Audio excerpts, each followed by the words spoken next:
देवबंद में मौलानाओं के सम्मेलन पर प्रदेश के सभी मदरसा संचालकों की निगाहें टिकी थीं। इस सम्मेलन में प्रदेश भर के 250 से अधिक मदरसों के जिम्मेदार शामिल हुए थे। बैठक के बाद आयोजित प्रेस कॉन्फ्रेंस में देवबंद ने भी सरकारी सर्वे का समर्थन कर दिया है।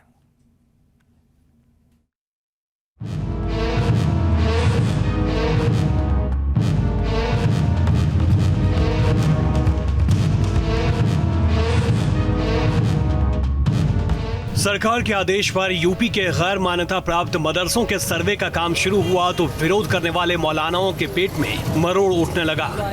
अनाप शनाप बयानबाजी और सरकारी फैसले के विरोध के स्वर उठने लगे। कौन होते हैं उनका हिसाब लेने वाले? भाई महसूस होता है कि गवर्नमेंट की नीयत साफ नहीं। चप्पल जूतों से उनका स्वागत है। सरकारी मंशा पर सवाल उठाने वाले कतई सोचने को तैयार नहीं कि इस सर्वे से मदरसों को मॉडर्न तो बनाया ही जाएगा, साथ ही सरकारी फंड का इस्तेमाल सही तरीके से हो सकेगा। दारुल उलूम देवबंद की बैठक के बाद प्रेस कॉन्फ्रेंस में मदनी ने मदरसे के सर्वे का समर्थन तो किया, लेकिन कुछ शर्तें भी रख दी। मदरसा और मस्जिद हमारा धर्म और मजहब है। हम इसके लिए किसी गवर्नमेंट की किसी ग्रांट की जरूरत हमें नहीं है।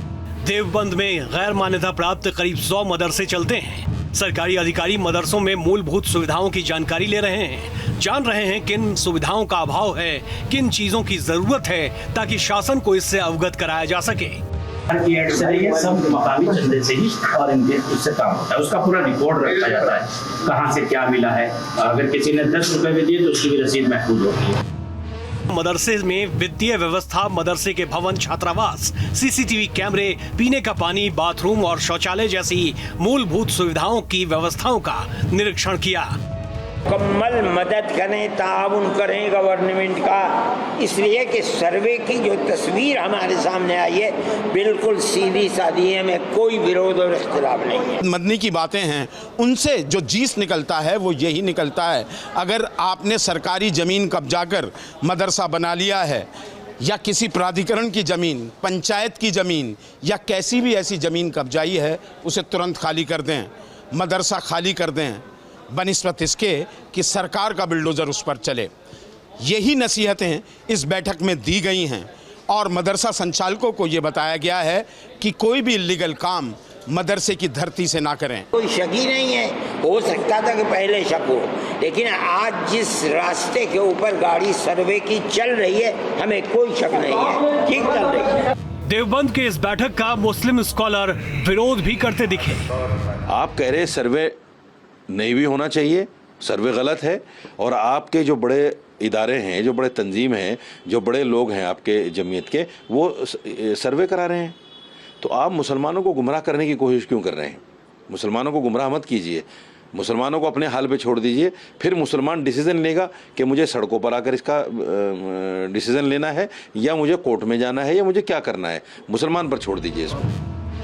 अब तक के आंकड़ों की बात करें तो 560 मदरसों को सरकारी मदद दी गई है। इसमें 2020-2021 में 982 करोड़ रुपए, जबकि 2021-2022 में 950 करोड़ रुपए की सरकारी मदद दी गई। वहीं मान्यता प्राप्त मदरसे की संख्या 16,513 है। यहाँ 27 लाख छात्र तालीम लेते हैं, जबकि गैर मान्यता प्राप्त मदरसे का प्रतिशत 61 है। यहाँ 5,41,000 छात्र शिक्षा ले रहे हैं। इतने सारे बच्चों की शिक्षा पर सरकार की नजर है, इनकी सुविधाओं और व्यवस्था के लिए सर्वे कराना क्या जरूरी नहीं? देवबंद से Abhishek Sharma, team news state.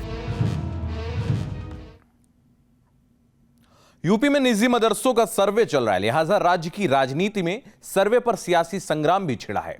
विपक्ष जहां लगातार सरकार पर हमलावर है, वहीं बीजेपी इस सर्वे को सही ठहरा रही है।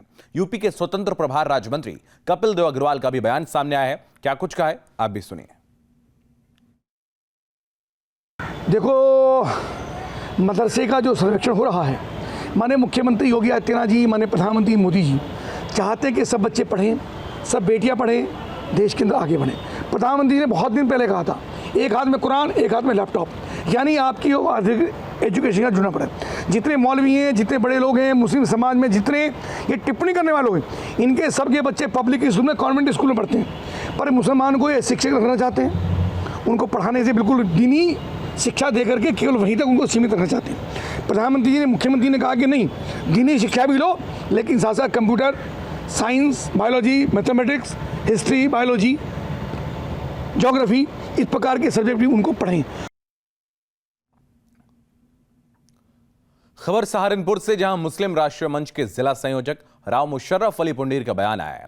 उन्होंने यूपी सरकार से मांग की है कि मदरसों के सर्वे के साथ साथ वहां पढ़ाने वाले मौलानाओं, मुफ्तियों और मदरसा संचालकों की संपत्तियों की भी जांच होनी चाहिए। हाँ, देखिए, जो उत्तर प्रदेश सरकार मदरसों का सर्वे करा रही है, तो मेरी उत्तर प्रदेश सरकार से मांग है कि मदरसों के सर्वे के साथ साथ जो मदरसों के संचालक हैं और मदरसे में जितने मुलाजिम हैं, मदरसे हैं, पढ़ाने वाले उस्ताद हैं, उन तमाम की संपत्तियों का भी सर्वे हो जाना चाहिए और उनके बीजे का भी सर्वे हो जाना चाहिए, उनके पासपोर्ट का भी सर्वे हो जाना चाहिए, कहाँ कहाँ जाते हैं, कौन से मुल्क में क्या करने जाते हैं। यूपी में मदरसों के साथ सरस्वती शिशु मंदिर की जांच की मांग पर पूर्व मंत्री नारद राय के बयान पर कैबिनेट मंत्री दयाशंकर सिंह ने पलटवार किया है। उन्होंने कहा है कि शिशु मंदिर जैसी शिक्षा अगर पूरे देश में मिलने लगे तो देश की तकदीर बदल जाए।